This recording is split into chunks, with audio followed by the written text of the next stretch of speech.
आप सबका बहुत बहुत आभार। सबसे पहले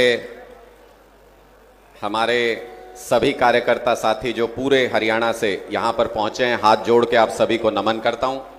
डॉक्टर सुशील गुप्ता जी, प्रदेश अध्यक्ष आम आदमी पार्टी, हमारे सभी प्रदेश उपाध्यक्ष, फ्रंटल्स के हेड, हमारे सभी संगठन मंत्री, सभी स्टेट के पदाधिकारी जो मंचासीन हैं, आप सबको भी प्रणाम करता हूँ। आज थोड़ी तबीयत मेरी ठीक नहीं है, तो 1-2 मिनट में ही मैं अपनी बात पूरी करूँगा। और चूंकि डॉक्टर संदीप पाठक जी आज आगे की रूपरेखा आप सबके सामने रखने के लिए आ रहे हैं, तो आज का मुख्य लक्ष्य भी हम सबका वही है कि हम डॉक्टर संदीप पाठक जी को सुने और उससे प्रेरणा लेकर के हम अपने विधानसभा का जो कार्यक्रम है, विधानसभा चुनाव की जो तैयारियां हैं, उसको आगे बढ़ाएं। लेकिन आज मेरे में तो इतना जोर नहीं है।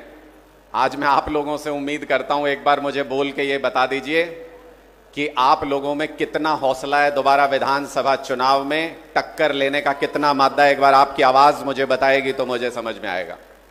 बहुत शानदार। यह आम आदमी पार्टी के कार्यकर्ताओं की ताकत है।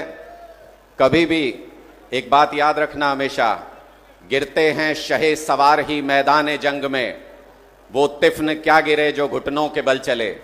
जो लड़ेगा उसमें से एक हारेगा भी, एक जीतेगा भी, लेकिन हार भी ऐसी होनी चाहिए जिसकी जीत से ज्यादा चर्चा हो। और आम आदमी पार्टी की ऐसी कुरुक्षेत्र के अंदर आप लोगों की मेहनत ने जो रंग लाया, उसको जरा आंकड़ों में समझने की कोशिश कीजिएगा।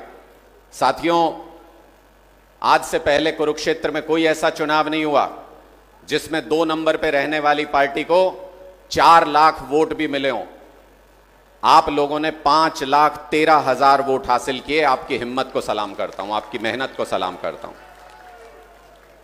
साथियों, कई दशक से कई सारी पार्टियां हरियाणा पे राज भी करती रही, जिनमें से एक अहंकारी भारतीय जनता पार्टी के इशारे पर कुरुक्षेत्र में चुनाव लड़ने भी आया था। हमने तो पहले ही कहा था कि ये ताऊ के लाल नहीं है, ये बीजेपी के दलाल हैं। और कुरुक्षेत्र के लोगों ने उस बात के ऊपर मोहर लगा दी, जमानत जब्त करा के उनको वापस भेज दिया। ऐसी हालत कर दी कि जो पार्टी कभी हरियाणा के अंदर राज करती थी, आज उस पार्टी का नाम लेवा हरियाणा के अंदर नहीं बचा। आज उस पार्टी को कैंडिडेट देने के बारे में भी विधानसभा में सोचना पड़ेगा, कौन उनका चुनाव लड़ेगा, कौन उनका चुनाव नहीं लड़ेगा। सिर्फ 78,000 वोट के ऊपर एक ऐसी पार्टी को पूरे चौटाला परिवार के नाम पर जो चुनाव लड़ने के लिए आए थे, उनको आप लोगों ने शिकस्त देके वहां से भेजा। और आपने ये बताया कि हरियाणा में अगर तीसरा कोई विकल्प आज के दिन में हरियाणा की राजनीति में है, तो बीजेपी और कांग्रेस के बाद आम आदमी पार्टी वो तीसरा विकल्प है। एक बार अपनी जोरदार आवाज से बताओ कि हम तीसरा विकल्प है कि नहीं। भारत माता की, भारत माता की। साथियों, एक आंकड़ा बस अपने जहन में रख लेना, जिससे आपको समझ में आ जाएगा कि आम आदमी पार्टी के कार्यकर्ताओं की ताकत पूरे हरियाणा में किस कदर फैल चुकी है।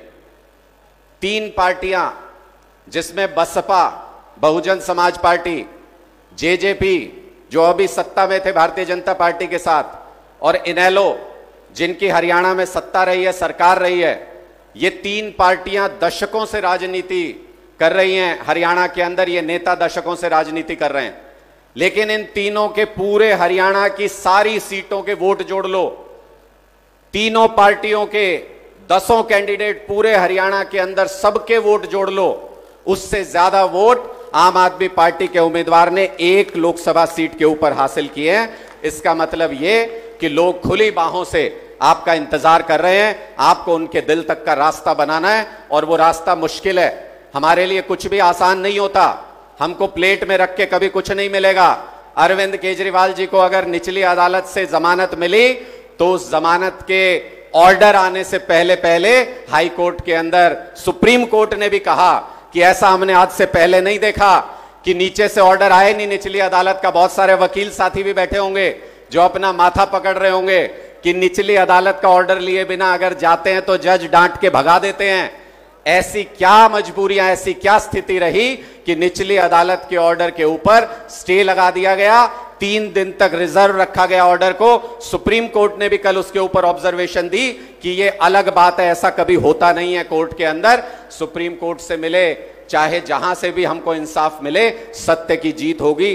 कभी अपना मन छोटा मत करना। अरविंद केजरीवाल जी के विचारों के ऊपर, उनकी रणनीति के ऊपर हमेशा विश्वास रखना। और मुझे पूरा यकीन है आप लोगों की मेहनत के दम पर आम आदमी पार्टी हरियाणा के अंदर सरकार बनाएगी, हरियाणा के अंदर आम आदमी का राज आएगा और हम अपने काम खुद कराएंगे सत्ता में बैठ करके।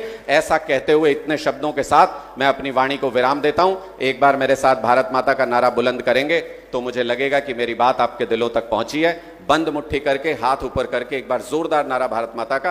भारत माता की, भारत माता की, इनकलाब, इनकलाब। बहुत बहुत धन्यवाद आप।